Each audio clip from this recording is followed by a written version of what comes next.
বলে পাশে সবাইকে ভাবে ফুলে মধু আসলে যেমন ভ্রমর আসে, আর ওরাই তোমার মনটাকে ভোগ বিলাসে মায়া মোহতে টেনে নেবে। অর্থটা কেড়ে নেই কেন জানো? অর্থ ফুরায়ে গেলে তোমার পাশে আর কেউ আসবে না, কেউ আসবে না। রূপ ফুরিয়ে গেলে তোমার কাছে বিকালের ঝরা ফুলে ভ্রমর এসে আর বসবে না। যে জঙ্গলে আগুন লেগে ঘাস তৃণ পুড়ে যায় ওইখানে হরিণাথ থাকে না।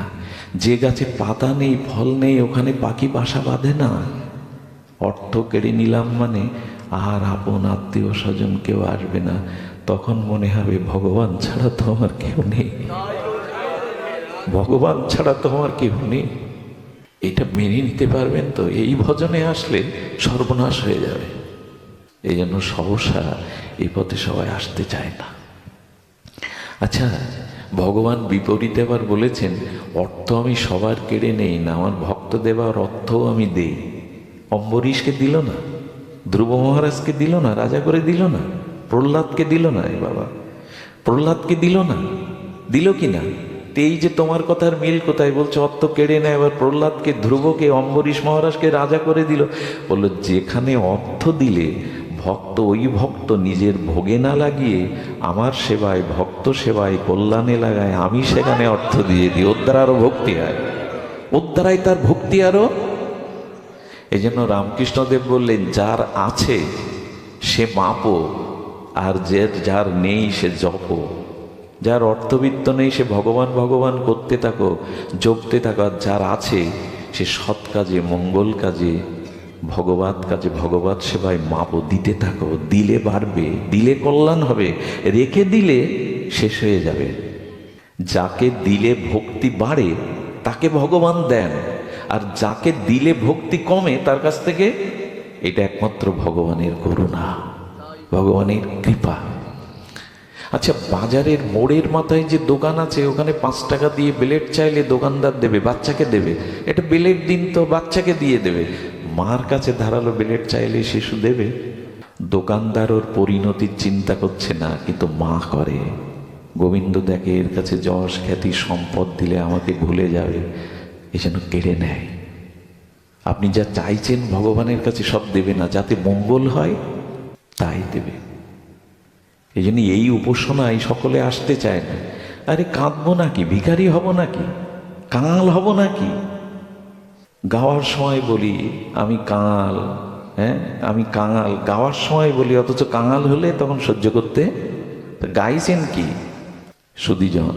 এই জন্য এই ভজনের মাধুর্য এটি অপার। এই ভজনে প্রেম হয়, একমাত্র যুগল উপাসনা। মহাপ্রভুর মতে এই উপাসনার মধ্যে বিশুদ্ধ প্রেম হয়, যে প্রেম ব্রহ্মাও পাননি। শুনে রাখুন, কেন এই যুগল উপাসনার কথা বলছি, কেন রাগ ভক্তির বলছি? যে প্রেম আনন্দ সিন্ধু ব্রহ্মা না পায় এক বিন্দু, ব্রহ্মাও পায়নি। এই যে কথা আমরা প্রস্তাবনা করছি আজকের এই বক্তব্যে, এটা ব্রহ্মাও পায়নি, দেবতাদের তো দূরের কথা। সেই প্রেম মহাপ্রভু দিতে এলেন। আর সেই গুরুদেব পেয়ে, সেই পরম্পরা পেয়ে, সেই ভজন পেয়ে আমরা 10 দিকে ছুটছি। যখন যে যাকে পাচ্ছি তাকে নিয়ে ছুটছি। একটা জিনিস শুনুন, শাস্ত্রে এই বলেছে, আপনো আপন স্থানে বিদিতি সবারে। আপনি যার সঙ্গ করবেন তার মন কিছুটা আপনাকে টেনে নেবে। এই জন্য প্রাতঃস্মরণীয় বন্দনীয় ছিল বৈষ্ণবপদ বাবাজি মহারাজ বলেছেন, আমাদের অন্য কোথাও যাওয়ার জায়গা নাই। আমরা অন্য কোথাও, আমরা বৈকুণ্ঠে যাব না, আমরা দ্বারকায় যাব না, আমাদের ধাম প্রাপ্তি। আমরা বৃন্দাবন ছেড়ে, নবদ্বীপ ছেড়ে, হরিনাম ছেড়ে, যুগল উপাসনা ছেড়ে আর কোথাও আমাদের যেন গতি না হয়, আমাদের যেন গতি না হয়। এই জন্য শাস্ত্রে বলেছে, ভজন যদি এগোতে চাও তাহলে প্রথম অবস্থায়, প্রাপ্রতিম অবস্থায় স্বজাতীয় ভক্তের সঙ্গ করো, স্বজাতীয় কথা শোনো। তা না হলে কিন্তু বিপদে চলে যাবে, ওই টেনে নেবে, ওর প্রতি আকর্ষণ, ওর টান তোমাকে টেনে নিয়ে যাবে। সুধীজন, এই জন্য আমাদের একটু সতর্কতার প্রয়োজন। বলছিলাম কেন জানেন? প্রেম একটি অনন্য জিনিস। এখানে বলেন প্রেম মহাত্ম প্রমাণ, অর্থাৎ প্রেমের উপরে আর কিছু। আচ্ছা, ভগবান বড় না প্রেম বড়? কোনটা বড়? হ্যাঁ, কারণ প্রয়োজন তত্ত্বে বলতে সে সম্বন্ধ অভিধেয় প্রয়োজন বলতে সে মহাপ্রভু বলছেন প্রেম প্রয়োজন। একবারও বলেননি ভগবান প্রয়োজন, কৃষ্ণ প্রয়োজন। প্রেম প্রয়োজন বলেছেন, প্রেমটাই প্রয়োজন, কৃষ্ণ প্রয়োজন না। তার কারণ কি জানেন? প্রেম যদি কারো হৃদয়ে থাকে তাকে ভগবানের পিছনে ছুটতে হবে না, ভগবান ওই প্রেমের জন্য তার পিছনে ছুটে বেড়াবে, ভগবান তার পিছনে ছুটে বেড়াবে। ওই বিন্দুমাত্র ভক্তের হৃদয়ের প্রেমে ব্যাকুল হয়ে ভগবান তার পিছনে ছুটে বেড়াবে। মৌনি শান্তং নির্বৈর বলছেন, যারা মুনি, যাদের কোনো প্রাণীর প্রতি বৈরিতা নাই, যারা সমদর্শন, যারা অন্যের অপেক্ষা করে কৃষ্ণ ভজন করে না, গোবিন্দ বলছেন এই ভক্তের পিছনে চলি যাতে ভক্তের পাদ ধুলো আমার গায়ে এসে পড়ে। ওইটুকু প্রেমের জন্য ভগবান ব্যাকুল হয়ে ওই ভক্তের পিছনে ছুটে বেড়ান। প্রেম বড় ভগবান, কারণ বিনা প্রেম সে নাহি মিলে নন্দলালা। প্রেম আছে বলেই ভগবান আছেন। আর এই প্রেম কৃষ্ণকে দিন। আমি সময় বেশি নেওয়ার অধিকার নেই, কিন্তু এইবার ধ্যান দিন। আমরা মূল প্রস্তাবনায় ফিরে আসছি। ভগবত যুগল ভজন কেন? কারণ এই ব্রজপ্রেম যা ব্রহ্মাও পাননি, সেই প্রেম মহাপ্রভু অকাতরে বিলিয়ে দিলেন। পাত্রাপাত্র ন বিচারণ ন কুরুতে ন চ ভিক্ষং।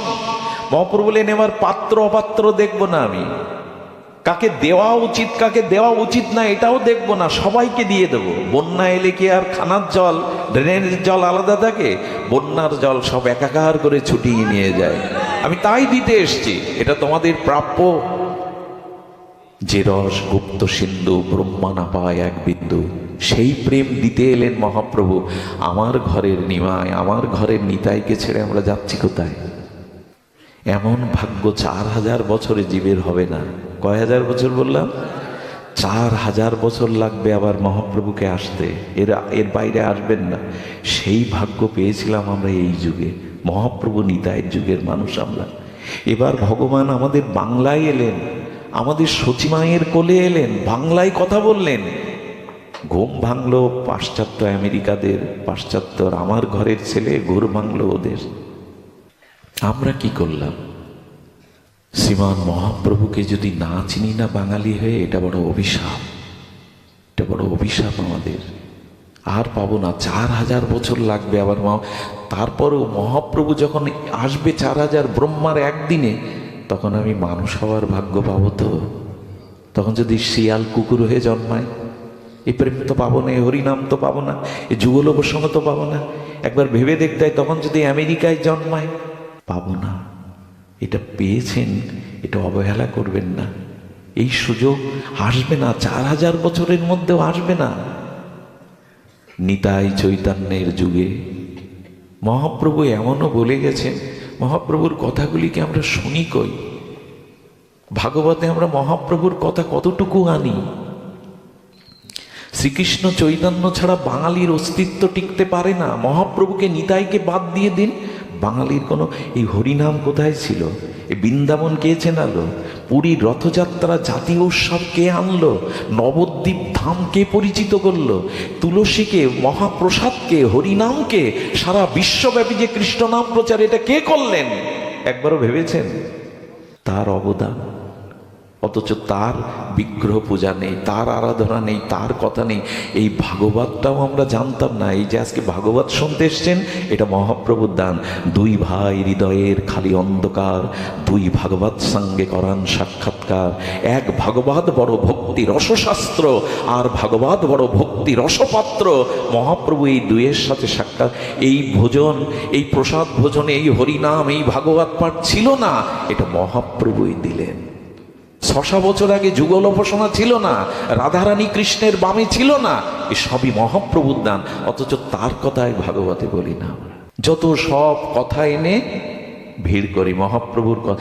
যেখানে মহাপ্রভুর কথা নেই, নিতাই চাঁদের কথা নেই, সেটা ভাগবত হতে পারে না। ভাগবতের চরম শিবা মহাপ্রভুই। কি বলেছেন জানেন? চৈতন্য চরিতামৃতে কবিরাজ কৃষ্ণ গোস্বামী এইসব কথাগুলো হৃদয়ে নেওয়ার সময় এসছে। কি বলেছেন জানেন কবিরাজ কৃষ্ণ গোস্বামী, এই দার্শনিক আচার্য? তিনি বলেছেন, পূর্বে জৈছে জরাসন্ধ আদি রাজাগণ বেদধর্ম করি করে বিষ্ণুর পূজন, কৃষ্ণ না মানিল তাহে দৈত্য করি জানি, চৈতন্য না মানিলে তারে দৈত্য করে মানি। এত বড় পয়ার আর কেউ দিয়ে যায়নি। কি বললেন? জরাসন্ধের নাম শুনেছেন না? মগধ নরেশ, মানে এখন যেটা বিহার রাজ্য, এই বিহার রাজ্যের রাজা ছিলেন রাজা জরাসন্ধ, পরাক্রমশালী। এই বিহারের মগধ, এই রাজা জরাসন্ধ বিষ্ণু পূজা করতেন। কার পূজা করতেন? বিষ্ণু পূজা। ব্রাহ্মণ সেবা না করিয়ে মুখে জলও দিতেন না, কিন্তু তাকে দৈত্য বলা হলো। জরাসন্ধ, কংস, শিশুপাল, এদেরকে কি বলা হয়? দৈত্য। কেন জানেন? কৃষ্ণকে মানল না বলে।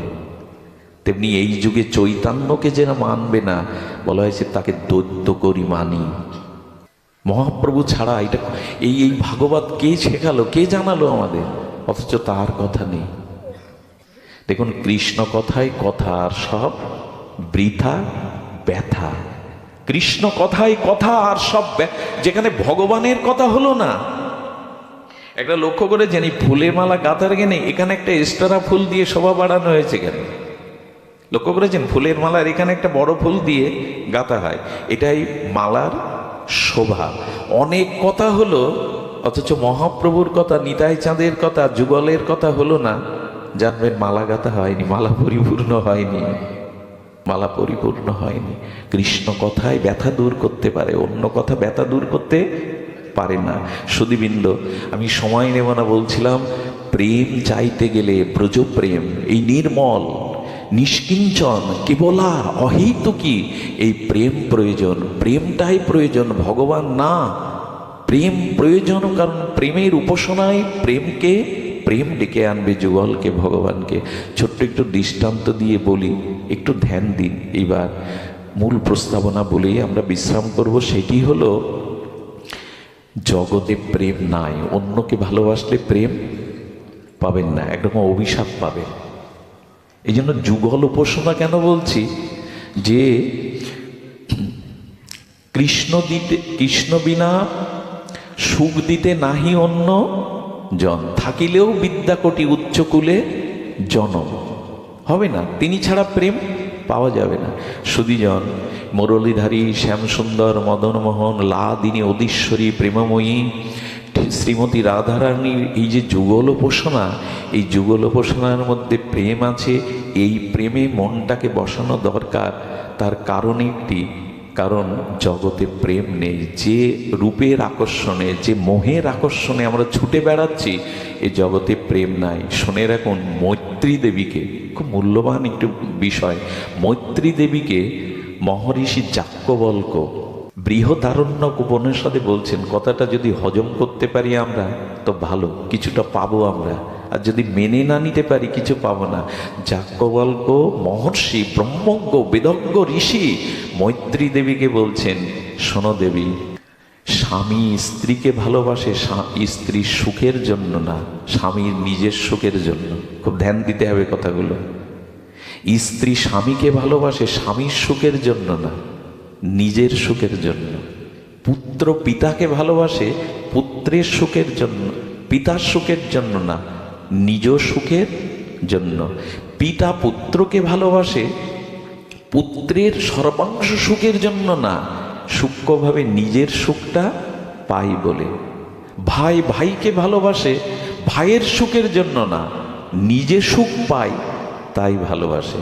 বন্ধু বন্ধুকে ভালোবাসে বন্ধু সুখের জন্য না, নিজে সুখ পায় তাই ভালোবাসে। একথা মানতে পারবো আমরা বর্তমান সময়ে? যাজ্ঞবল্ক্য ঋষি বলছেন, ব্রহ্মজ্ঞ ঋষি, তার সহধর্মিণী মৈত্রী দেবীকে। কারণ উনি বলেছেন, আত্মনস্তু তু কামায়া সর্বং প্রিয়ং ভবতি, প্রিয়াইব নৈব প্রিয় ভবতি। কথা আমাদের একটু মানতে হবে, জানতে হবে, উপলব্ধি করতে হবে। সুধীবৃন্দ, এ জগৎটা স্বার্থের। এখানে নিজ সুখ হয় বলে আমরা অপরকে ভালোবাসি। মানে আপনাকে ভালোবেসে আপনার কাছ থেকে সুখ পাই তাই আপনাকে ভালোবাসি। আপনার কাছ থেকে সুখ না পেলে আপনাকে আমি ভালোবাসি না, এটা প্রমাণিত সত্যশাস্ত্রের। নিজ সুখ হয় তাই অন্যকে ভালোবাসি। তার কাছ থেকে সুখ যদি না পাই, আমি তাকে বাসবো না। ছোট্ট কয়েকটি দৃষ্টান্ত আমরা আনি যে আত্মসুখের চিন্তার কারণে আমরা অপরকে ভালোবাসি। ভালোবাসা, প্রেম, এগুলো ভগবানের সাথে, জীবাত্মার সাথে পরমাত্মার, আত্মার সাথে পরমাত্মার, ভক্তের সাথে ভগবানের হয়। অন্যের সাথে যেটা হয় সেটা ভাঙা বাসা, ভালোবাসা না। কি বললাম শব্দটা?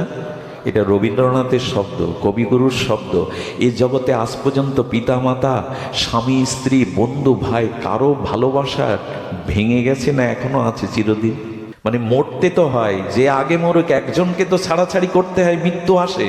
কাল আসে না, মৃত্যু আসে না, তা ভালোবাসা টিকে আছে কারোর কাছে? কবিগুরু বললেন এটা ভাঙা বাসা, এটা ভেঙে যায়, ধ্বস্ত হয়ে যায়। শিশুকাল কি থাকবে আপনার? যৌবন থাকবে, রূপ থাকবে, এই দেহ থাকবে, থাকেটা কি? আচ্ছা, আপনি যেদিন জন্মালেন ওই দিন স্ত্রী নিয়ে এসেছিলেন? স্ত্রী স্বামী নিয়ে এসেছিল? এর আগে পিতামাতার সাথে নিয়ে এসছেন, না এসে পিতামাতা করলেন? মৃত্যুর পর ছেলেরাই তফসিল অফিসে গিয়ে বলবে বাবার নাম কেটে দিয়ে আমার নাম বসা, বলবে কি না? কাছারি গিয়ে, তফসিল অফিসে গিয়ে। মৃত্যুর পরও সম্বন্ধ রাখবে না? আগে তো নেই, মাঝখানের এই কটা দিনে তারা তো চিরদিনের না আপনার। কিন্তু ভগবান আপনার জন্ম জন্মান্তরের, ভগবান আপনার চিরদিনের। ভগবান এক জন্মে, ওই সম্বন্ধ পাতানো নয়, ওই সম্বন্ধ তৈরি করা নয়, পাতানো নয়, তৈরি। এইটা বুঝবার জন্যই ভাগবত। প্রেম আর কারো সাথে হয় না, একটু নিজেও সুখ পাই তার কাছ থেকে, তাই তাকে রেখেছি। সুখ না পেলে আমরা কেউ কাউকে মনে রাখবো না। এর দৃষ্টান্ত নেবেন, শুনুন তাহলে। 3-4টে দৃষ্টান্ত এসছে, খুব অপূর্ব। আমাদের দেশের মায়েদের আর তার পতিকে এক জায়গায় করে যদি ভগবান প্রশ্ন করে, মা তোমরা স্বামী স্ত্রী কে কার আগে মরতে চাও? তো নারীরা কি বলে জানেন, মেয়েরা কি বলে জানেন? সতী সতীরা, বাবা সৌভাগ্যবতী হয়ে জগৎ থেকে চলে যেতে চাই, শাঁখা সিঁদুর নিয়েই। আমরা শুনে মনে করলাম কি দান গো, ওনার আগেই যেতে চাইছে শাঁখা সিঁদুর নিয়ে। এর মূল রহস্যটা আমরা বুঝি না, এই কথার মার কাছে ভুলে যাই। এবার স্বামীকে বলবে, বললে না না আমি ওর আগে যেতে চাই। এ কথাগুলোর মধ্যে নিহিত সূক্ষ্ম স্বার্থ জড়ানো। কেন জানেন? স্ত্রী ভাবে উনি যদি আগে চলে যান, আমার যে দুর্দশা, আমার যে দুর্দশা আর কে দেখবে? উনি যতদিন আছে ততদিন তো একটা পরিচয়, একটা যোগ্যতা আছে, ওইখানে ওই স্বার্থটা কাজ করে। আমরা আবেগে গলে গিয়ে বললাম, বা কি বলছেন, ওনার কত ত্যাগ।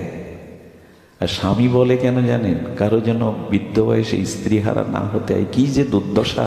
কারণ পুত্রকন্যা তো এখন বৃদ্ধাশ্রম পেয়ে গেছে, ওরা আপনাকে রাখবে না। আর রাখলে যে লাঠি ঝেঁটা উঠতে বসতে দেবে, ওটা সহ্য করতে পারবেন না। আমি বুড়ো শগুন মরেও না, এইসব ভাষা আপনার জন্য অপেক্ষা করছে, আমার জন্য।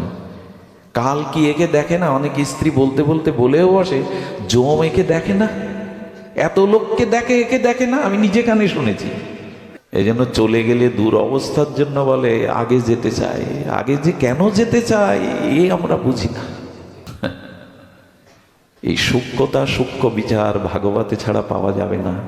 এগুলো শুনতে হবে সাধু মুখে। আচ্ছা দেখুন, আপনার পুত্র বসে রয়েছে শীতের দিনে, খোকা এক কাপ চা করে দিতে পারিস? তোর মা বাড়ি নেই। হ্যাঁ বাবা, পারবো না কেন?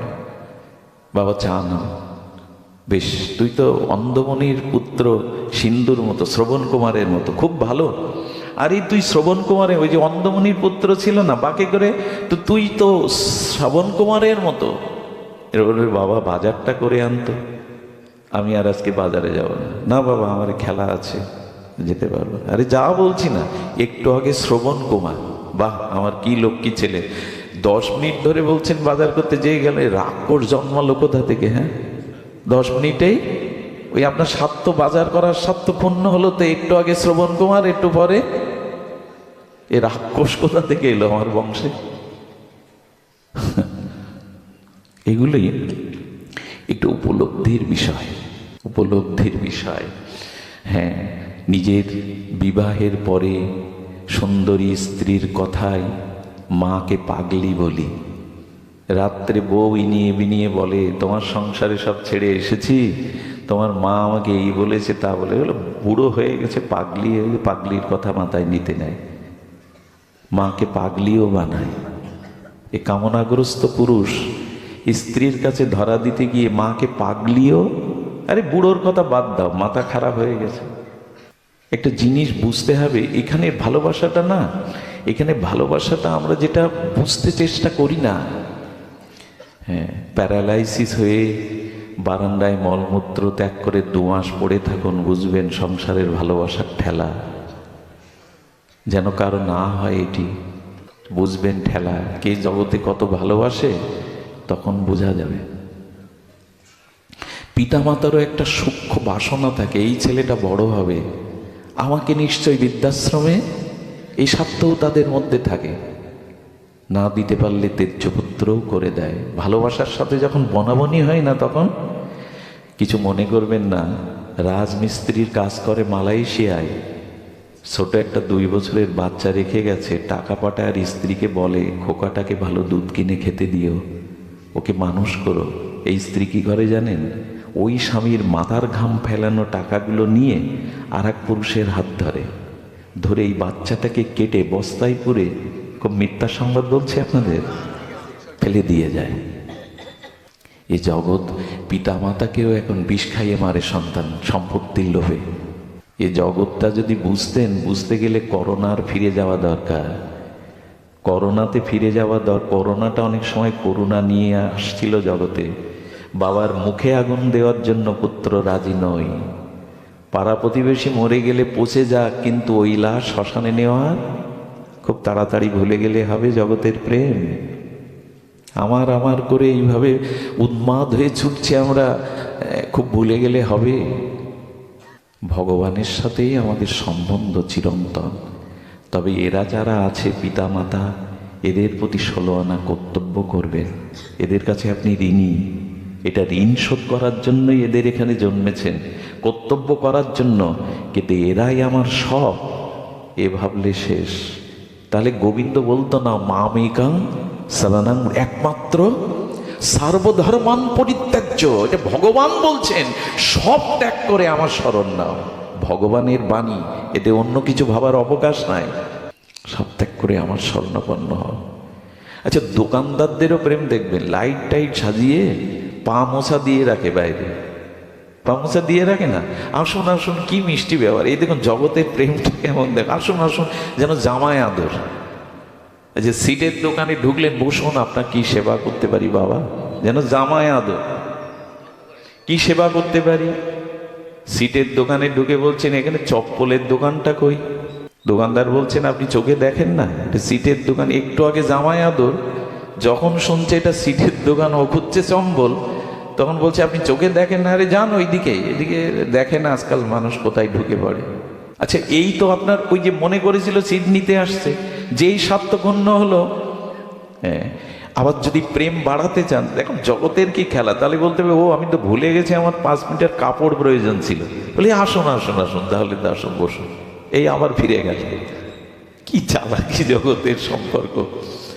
তারপরে আবার প্রেম চলে যায়, যদি 300 টাকা বলে আপনি 100 টাকা বলেন, বেটা মূর্খ আপনি, কি কোথায় কি দর করতে জানেন না, এটা এক দামের দোকান। এরকমও হয়। এই জগৎ বড় বিরল বিচিত্র। এখানে স্বার্থ যেই ক্ষুণ্ণ হবে, আসল চেহারা বেরিয়ে পড়বে। তাই একটু বলি, ভালোবাসুন, অতিরিক্ত মাখামাখি করতে যাবেন না কারোর সাথে।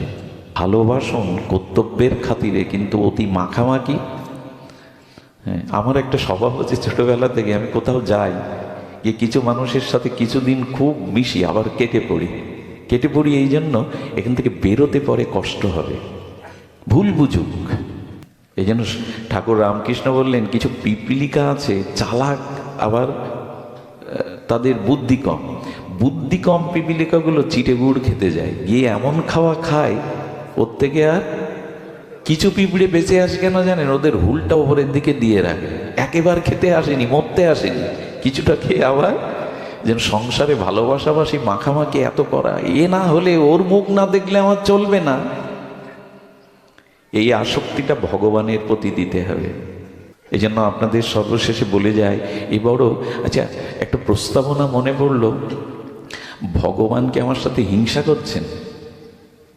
এ কথাটাই তাই প্রমাণ হয়। আচ্ছা, এ সংসারে আমি যখন আমার বোনকে ভালোবাসি, বন্ধুকে ভালোবাসি, বাবাকে ভালোবাসি, তখন সবাই খুশি হয় কিনা পরিবারে? তা গোবিন্দ, তুমি সবার ভালোবাসাটা নিগড়ে তোমার দিকে দিতে বলছো, ভালোবাসা ওদের দিতে বলছো না? তুমি কঞ্জুস না, কৃপণ না, তুমি স্বার্থপর না? বোঝা যায় কথাটি? আমি যদি পিতামাতাকে ভালোবাসি আর বোন ভাই প্রতিবেশীকে না ভালোবাসি, তখন সবাই বেজারিয়ে হয়ে যায়। আরে বোনকে ভালোবাসতে হয়, বোনদের দেখতে হয়, কর্তব্য পালন করতে হয়। কিন্তু যখন গোবিন্দকে ভালোবাসার কথা আসছে, গোবিন্দ এ কথা কেন বলছে? সব ছেড়ে দিয়ে। প্রভু, তোমার এত হিংসা কেন? এত জলে কেন তোমার?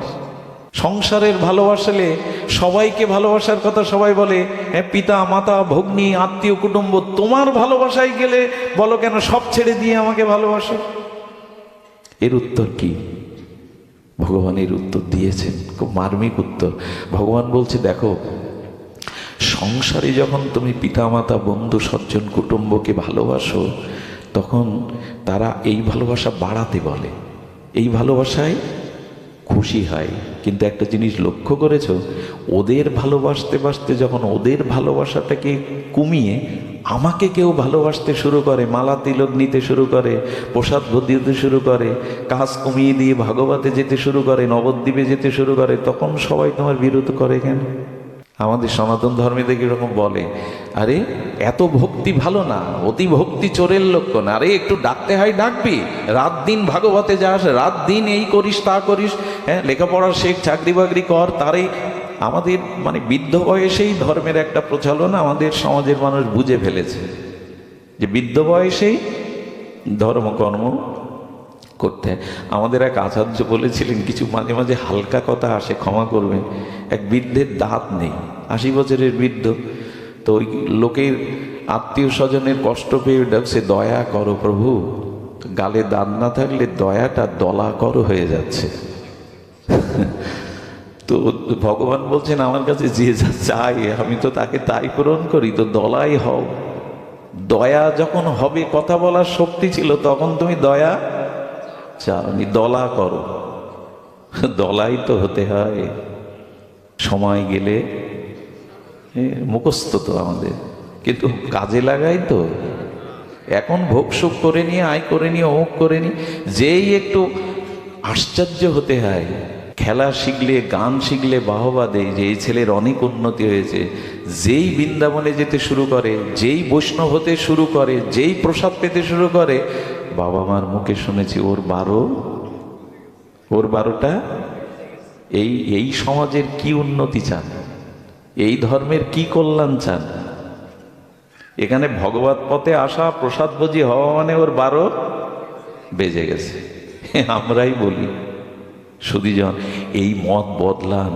বংশে একজন যদি কৃষ্ণ ভক্ত হয়, 21 কুলকে ভগবান আত্মসাৎ করে নেবেন, 21 কুলকে।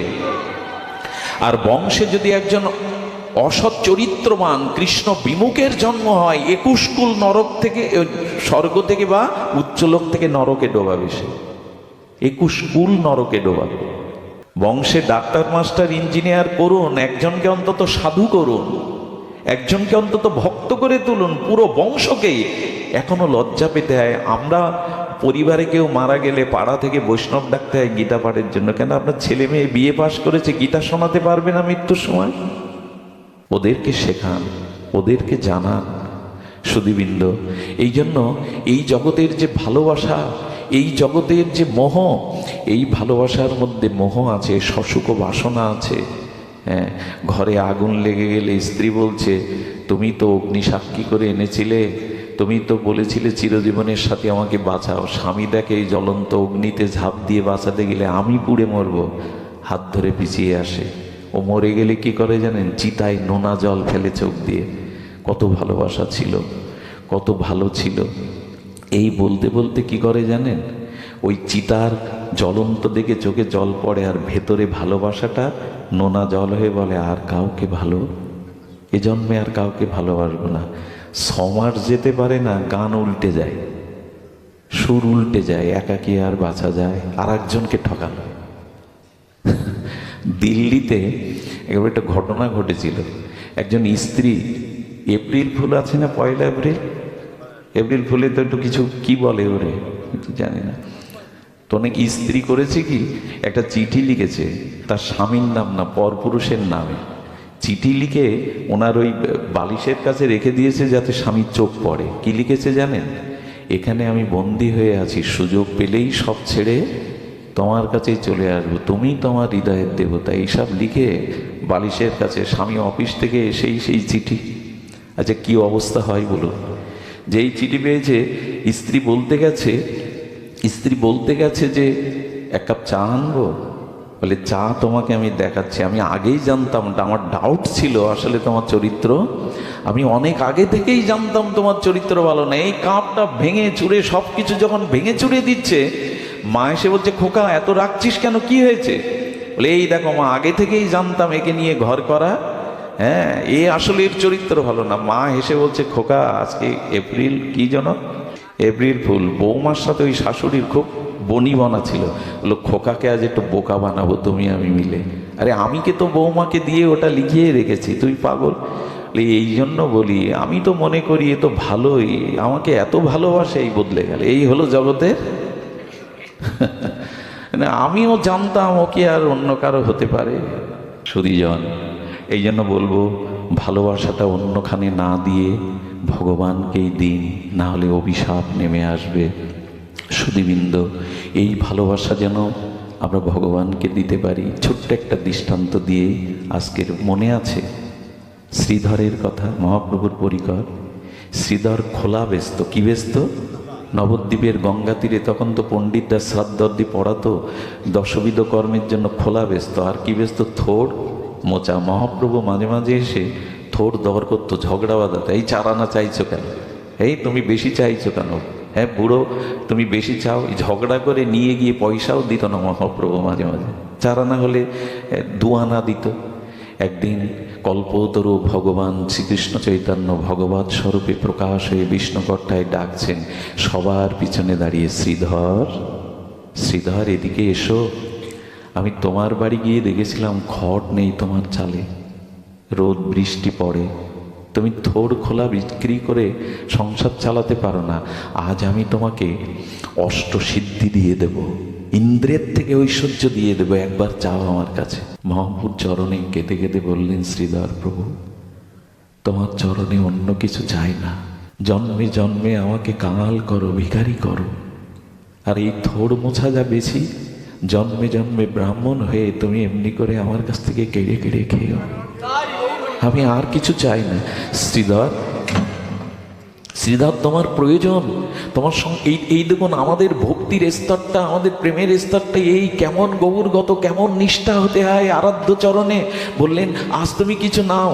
বারবার যখন মহাপ্রভু তাকে বলছেন, প্রেরণা দিচ্ছেন, কি বললো জানেন? বলে প্রভু তোমাকে একটা গল্প শোনায়, আপনারাও শুনুন, খুব হৃদয় ভেজানো কথা। শ্রীধর হাত জোর করে এই অভাবী বৃত্ত থোড় খোলা বাছা, শ্রীধর বলছেন প্রভু গল্পটা কি জানো? একটা বড় বৃক্ষ ছিল, ওই বৃক্ষের একটা বড় শাখাতে একটা পাখি বাসা বেঁধেছিল। পাখিটা প্রতিজ্ঞা করেছিল, মরি আর না খেয়ে মরি, মৃত্যুবরণ করি, এই বৃক্ষ ছেড়ে, এই ডালকে ছেড়ে আমি অন্য কোথাও যাব না, ঝড় আসুক বৃষ্টি আসুক আমি এখানেই মরে পড়ে থাকবো। একদিন বড় ঝড় এলো, তার সাথে শিলাবৃষ্টি এলো, সেই ঝড়ে বৃক্ষের ডালপালাগুলো ভেঙে যেতে লাগলো, পাখিটা আগড়ে ধরে থাকলো সেই বৃক্ষের শাখা, বড় শিলা পড়তে পড়তে তার দুটো পাখনা খসে পড়লো। যখন মৃত্যুর কোলে ঢলে পড়ছে তখন ওই শাখাকে আগড়ে ধরে বৃক্ষের তলেই মরে পড়ে গেল। প্রভু আমার গল্প শেষ। মহাপ্রভুর চোখের কোণে জল ভরে গেছে। শ্রীধর তোমার গল্পের মানে তো বুঝলাম না, কি বোঝাতে চাইলে তুমি? ও সুন্দর, ওই বৃক্ষটা তোমার চরণ, আর ওই পাখিটা আমি। যতই ঝড় আসুক, যতই ধ্বংসলীলা আসুক, আমি যেন তোমার চরণ ছেড়ে অন্য কোথাও না যাই, তোমার চরণ ছেড়ে যেন আমার অন্য কোনো গতি না হয়, ওই চরণেই যেন আমি চিরকাল থাকতে পারি। গৌর ভক্তরা তার চরণ ছাড়া, তার সেবা ছাড়া এ জগতে অন্য কিছু চায়নি, অন্য কিছু তারা প্রার্থনা করেনি, অন্য কিছু তাদের। বিষ্ণুপ্রিয়া দেবী সারা জীবন মহাপ্রভুর খড়মদখানা বুকে করেই তার জীবন কাটিয়েছে।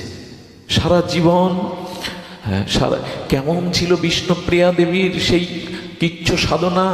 যতদিন শাশুড়ি মা বেঁচে ছিল তার আঁচলের তলে মুখ লুকিয়ে যেত, জানি এই মুখকে না দেখে আমি মহাপ্রভুকে ধরে রাখতে পারলাম না। শাশুড়ি চলে গেলে গঙ্গায় যেত না, কাঞ্চনা সখী 2 বালতি জল আনত, ওই জলে একটু স্নান করে একটা মলিন কাপড় পরে কাটিয়েছেন বিষ্ণুপ্রিয়া জগৎলোককে। কেন জানেন? একদিন বলছে কাঞ্চনা সখী, প্রিয়া তুমি সাক্ষাৎ বৈকুণ্ঠের অধীশ্বরী, এমন রূপ পেয়েছ, কেন মলিন বস্ত্র পরো? বলল, আমার প্রভু জীব জগতে প্রেম বিতরণের জন্য গম্ভীরার গাম্ভীরায় মাথায় বালিশও দেন না। কলার পাতার মাঝখানে সরাইটা চিকিয়ে কাঁথা সেলাই করে মহাপ্রভু তার মধ্যে 12 বছর ছিলেন। গম্ভীরা যে জায়গাটা, সেখানে পা সরল করে শোয়া যেত না, এতটুকু জায়গা 12টা বছর মহাপ্রভুর মধ্যে কাটিয়েছেন, মাথায় বালিশ দেননি। কলার পাতার মাঝখানে সরা যে শুকনো চিকিয়ে ওইটাই কাঁথা করে মা কষ্ট পাবে বলে স্বীকার করেছিলেন। আমি তার ঘরণী হয়ে ভালো কাপড় পরা মানায় না, মাটিতেই শুয়ে থাকতেন, খাটে শুতেন না। এই আর কি খেতেন জানেন?